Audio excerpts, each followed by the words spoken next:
A to the K WrestleTalk, which you can go subscribe on the YouTube channel. You can go to their Spotify, etc. Listen to the podcast. Make sure you to subscribe. Enjoy. I mean, let's be honest. They just got a shout out from me, so they must be somewhat decent. I know they're somewhat smart because they could have got a shout out from someone else like Marco Stunt, but instead they got it from me, and I am a god, a Spanish god. So these guys are awesome in my book.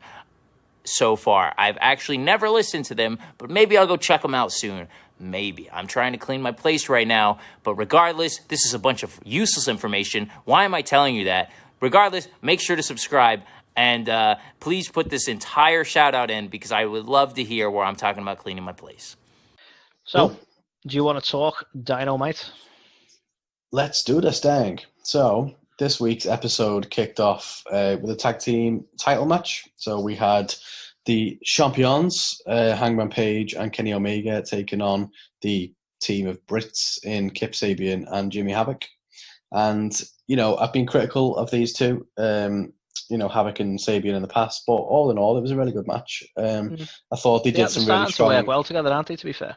Yeah, interestingly as well, which I didn't know, because I'm not really a big fan of Kip Sabian, but I found out he was actually trained by Page's parents down in Norwich. So that's a fun little fact. Oh, right, so he's actually trained with the Knight family. Yeah, the Knights. So oh, wow. That was quite interesting. But yeah, so I thought some really good strong kind of heel work. It's a heel week. It's a heel week. Some strong heel work from them, I thought, kind of played really well together as heels. Penelope Ford as well, doing a good job with her role, just getting involved quite a lot. However, one flying Hurricane Rana attempt too far as she attempts to do one on Hangman Page, which doesn't go to plan, and basically the ref ends up. I enjoyed that spot. That was funny.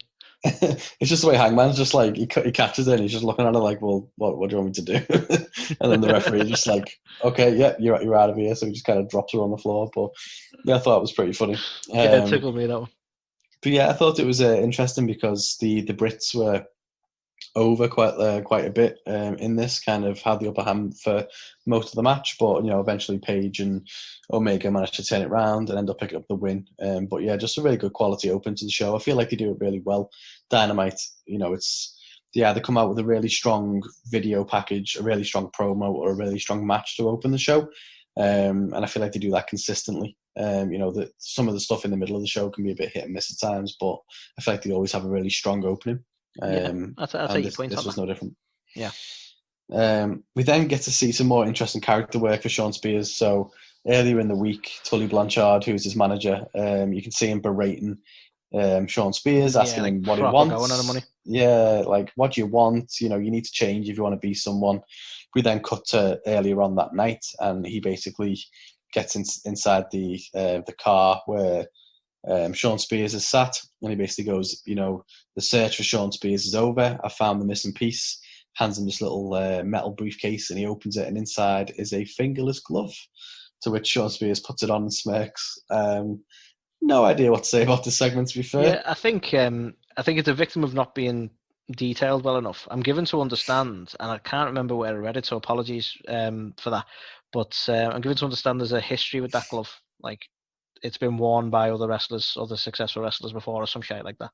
I'm sure they will explain that further, because all we've got right now is you're the guy who wears one fingerless glove. That's your new gimmick. Well, I mean, for me, they never did anything to make me feel anything different, that it was, a special glove or something. So interesting. Yeah. I wasn't even aware of that. So let's see where that goes. Thing is, right, if they can work the fact that Sean Spears isn't getting over into a story where he's trying to find out who he is without it turning all Liv Morgan, then I'm cool with that. Because the chairman thing wasn't working, whatever he's doing now is not working, and they're basically acknowledging that, aren't they? He's giving them down the banks and saying, who do you want to be, sort of thing. So if they can make it work in some way on that level, then cool. It's nice to see that they're willing to look at something and go, that's not working, so we'll adjust what we're doing. Yeah, definitely. I think it's one of them. I'm interested to see what happens next, because as you said, he's had quite a few failed attempts now, so hopefully this is the one that actually works for him. But interesting about the glove, the more you know. next we get the classic squash of the week, which is Brian Cage versus Sean Dean, that well-known wrestler that we all know and love. Good old Sean Dean. Good old Sean Dean, Simon Dean's cousin. Get ready for a glass of squash. Exactly. I like that. That's a shirt. That is a shirt right there. But yeah, so after the match, Taz cuts a promo and basically says that, last week Mox was sniggering on commentary when he told him that the Machine was going to beat the shit out of him at Fyter Fest, and he's going to need to get his head on straight, otherwise he's going to get taken off. And then Mox interrupts, comes down from the rafters as he always does, and it's like, the reason he was smiling last week is because the thought of going to war with Cage makes him happy. But a title fight with Mox is far from a game. He's a different kind of shark. I don't know. I've been critical of Mox in the past. I don't feel like this was bad. It still wasn't amazing, but yeah, it was okay, I think. Yeah. Sharks, but yeah, it ultimately the purpose was Brian Cage is a nasty motherfucker, and this did a good job of showing that again. I think it's just though, I'm not over on these. I don't know what it is, and it might just be me. It probably is just me, but these nicknames feel a little bit cringe. Do you not think? Yeah. The Machine and the Murderhawk Monster. It's like things they're putting together to sound like intimidating. And I'm sure he had that nickname before he came to AEW, but it just doesn't work for me. Yeah, I feel like last name's Cage, for fuck's sake. They're trying to go down like an MMA route, I think, where you've kind of got like the notorious Conor McGregor, or you know what I mean, like you've got some kind of nickname about you, basically. And I feel like because they're going for a more sports-based product, they're trying to say, well, this is the guy's name, but this is what he's known as. Or I suppose it just doesn't feel organic for me. Like the Machine just sounds like he's going, well, that sounds like, that sounds tough. I'm gonna go with that. Yeah, so I think the Machine. I mean, don't get me wrong, the Murderhawk Monster's a load of shite. The Machine, I think, is kind of handed down from Taz somewhat because he was known as the Machine. Yeah, but he was known as the Suplex Machine. Yeah, kind of machine's bright. Like, is he a vending machine?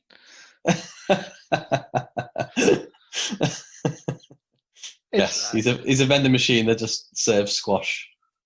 No, that's like squash. I don't know. It just feels like that. That you always meet that person who's trying to sound cool, and he's like, "Oh yeah, my friends call me Deathhawk," and it's like, no one calls you that. You call yourself that, and it hasn't got over. It feels like that. Same with the Murderhawk Monster. It just feels like they're going, yeah, that's what people call me. It's like, no one calls you that. Yeah. Well, speaking of which, the next segment, he actually, Lance Archer refers to himself as the Murderhawk Monster several times. So basically, the interviewer comes out and goes, "We finally found Lance Archer," because obviously we must have been looking for him all this time since he lost to Cody. Like a where's Wally? Like, yeah, pretty much. Okay, cool.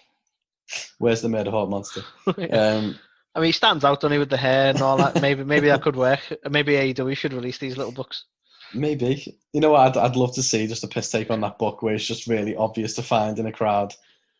Just super obvious. I'd love that. But, we've managed to find him, and there he is again, just in some junkyard somewhere, just wailing on some random luchador guy. But interestingly, Archer speaks for himself this time and doesn't rely on Jake. He basically says that, one loss doesn't mean anything to him. There's not one person in AEW who's going to stop him.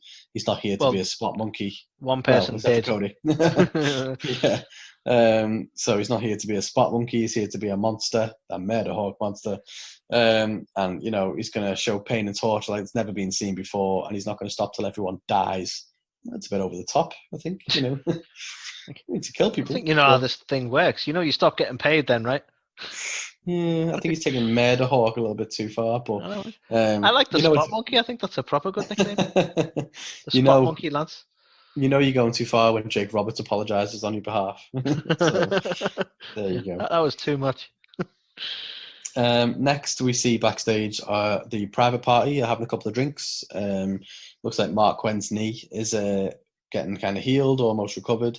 And Matt Hardy comes in and basically just checking up on him, seeing how his knee is. And I believe we have Hardy Boys era Matt. Yes, Hardy Boys era this time. Basically saying that he enjoyed the hell out of their match last week, and he thinks they're the future of tag team wrestling. You remind him a lot of his bond he's got with Jeff. So basically says that if you can help in any way, just tells them to kind of hit him up. And they say, I got an idea. And he's like, oh no, go on, what is it? He's like, no, we don't want to tell you. And then they go, Hardy Party. And then Yay! Like, yay! He basically goes, "Yeah, I kind of like your enthusiasm." And then as he walks out the bar, he sees Sammy Guevara in the corridor with his hit me up mobile. And then Sammy Guevara looks at him like, "Oh shit, it's gonna go down." But he goes, "No, we're cool, respect." And like, that's it. So Fair enough, interesting little segment, I think. Indeed, yeah.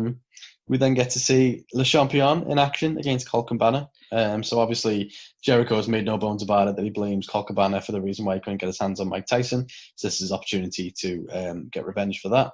So Jericho comes out with Jake Hager and Sammy Guevara, who is lovingly serenading him to the ring, singing Jericho's entrance music. I don't know how you feel about this, what I'm about to say, but I think they need to stop that now. I think this is something that was funny that at the risk of making it not funny. They need to. Agreed. It was funny that time. It was funny a couple of times, and we're gonna get to a point where I say, yeah, we get it. That's a joke you did, and I think they need to chill. Yeah, I think like for me, this one still made me laugh, but I feel like if they carry it on, I think it's fair to call it now while it's still not a problem. I do this a lot with without digressing. I do this a lot with TV shows. Scrubs was the one that hurt me the most, where like, yeah, that joke was funny, but stop doing the same joke, and you get to a point when it becomes unfunny. And I think right now they're not at that point, but if they keep doing it, they will get there. Yeah, to be honest, I think the reason why it was funny to me this time is because it looked like Jericho was like legitimately corpsing. He was come out looking intimidating with his bat on his shoulder and all that, and he really was trying his best not to crease at that. You could tell. Yeah, so it's one of them. Like for me, I'm like, oh, they're doing this again. But at the same time, when you can see how funny they must think it is, you kind of end up laughing along with them, don't you? But yeah, I think you're very fair to call it out that it can't carry on just being the same joke overplayed, but. I thought it was okay. No, don't mean, as I say, it's not a problem now. I always get fearful with stuff like that when it's like, if they do it and people laugh, are they going to keep doing it to get people to laugh? Like, it's not that it's not amusing now. It's just that I worry that they're going to keep doing it. Yeah. The match itself between Colt and Jericho was fine. Decent match. So he managed to withstand the walls of Jericho. It was a very back and forth match, but it looked like Jericho was gonna get the victory here. But Colt Cabana managed to get out of it, but then he ended up walking right into a Judas effect, and Jericho picks up the win. And then after the match, basically says that Tyson and Jericho is the match that everyone wants to see. Talks about how many views that are on YouTube, etc., etc. He says he wants the baddest man on the planet to come out right now, and out comes Orange Cassidy. So. I thought that was pretty funny. Basically gets Jericho's hands and puts them inside his belt because he hasn't got any pockets. And then he puts his own hands in his pocket, but then he gets rushed by Jake Hager, so he manages to roll out the way of Jericho, and then basically leaves with best friends. But looks like Jericho and Orange Cassidy is going to be the next feud, which I think is pretty funny. Yeah, I do like the way they've done that. Like he come out because Jericho was asking for the baddest man on the planet. Did tickle me. Yeah, exactly. So that was pretty cool. We then get to see Britt Baker again. So it's a recovery vignette. It's just made me laugh. This I think she's doing some really good character work. It's quite good that they're keeping her a part of the show. But there was a bit that I kind of lost it where she's still in a wheelchair and she's in like the weight room and she's just wheeling along this tiny little weight that trails off the back of a wheelchair. And I don't know why, it just really tickled me. So I found myself laughing at that. I think they're doing well with the fact that she's sidelined. Like they're not, we're not forgetting about her, and they are doing some good work with her there. Yeah, definitely. And then the cut to the match that's going to happen, and she's actually at ringside, and she's been riding around in the what's it called, the roll model, like the wheelchair was spelled roll. This time she's in the Rolls Royce at ringside. So they're carrying on with the puns, but she's here to watch a match between Nyla Rose and Big Swole. And I'm not really sure how I feel about this because obviously Nyla Rose just lost her match for the women's title and lost the belt in the process. But she had to work really hard to get the win over Big Swole in this. And I'm not necessarily sure that's the right thing that they should have done. So, she's ended up losing it to Hikaru Shida. And then, you know what I mean? Like, you feel like this is her kind of redemption arc, but she just kind of had to... Yeah, I don't want to... Yeah, it shouldn't have been that hard, and I don't want to discredit Big Swole or anything, but you feel like this is where... but like you say, when she's just come off being the champion, the best in the biz, and dominating for a while, to be fair. for it to suddenly be like a struggle is odd. It's odd to see. And I don't think the commentary team helped because they were like, "Oh, you can't count Nyla Rose out of the title race," and it was like, "Well, what? She just was the champion. What are you on about?" So Exactly. I don't know. The whole thing just kind of felt a bit off. But after the match, Nyla got the win, but the interview Big Swole afterwards. And I don't know. This was I don't really like what the character work is. To be fair, she felt like very generic. I thought she was going to have a little bit more about her, but she was just like a little bit. I feel like every time someone does one of these promos, it's going to be called a Liv Morgan promo from now on. But she basically was like, "Yeah, I'm just finding my feet, and I'm going to get better." And then Britt is at ringside and basically kind of calls her out on it and says, "You want the rub, but all the fame is sat right here." So Swole ends up getting a chair from under the ring and starts to like basically scare Britt Baker off. So they're pushing towards something there then. Yeah, maybe. Yeah, that trying to find yourself thing seems to be a common gimmick at the minute when it comes to character work. Yeah, it's bizarre. But fair dues. We then get a Darby Allin interview. So apparently the doctor's not going to let him compete after the injury at Double or Nothing, courtesy of Brian Cage. I'm assuming it's the one where he lifted him up while on a ladder and threw him into the other ladder.